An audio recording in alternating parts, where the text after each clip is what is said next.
Hi, good evening everyone. I am CH Reddy.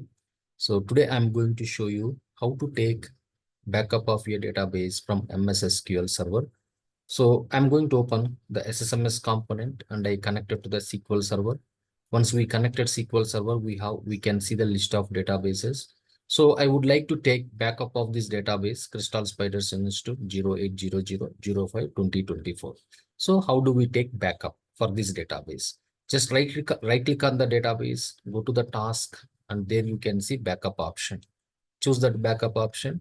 So now a new window will open. So in this window, you can see we are going to take the full backup, that is complete database backup we are taking. And by default, it is showing the path. You can remove this existing path, just remove it and add the path. So in this path, it will generate the backup file. Click add button. So now this is the path. It is showing default path. I am going to say delete that path and I can simply paste this path. So I already in the E drive SQL22 folder, DB backups folder, I would like to take backup. So copy this path, okay, and I'm going to paste that path over here. Just paste that path.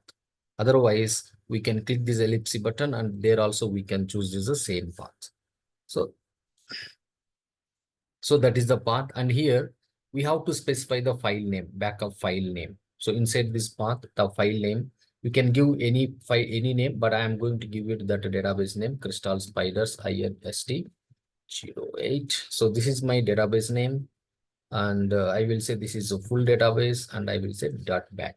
.back is the extension for that database backup file, .back. Okay, and say okay.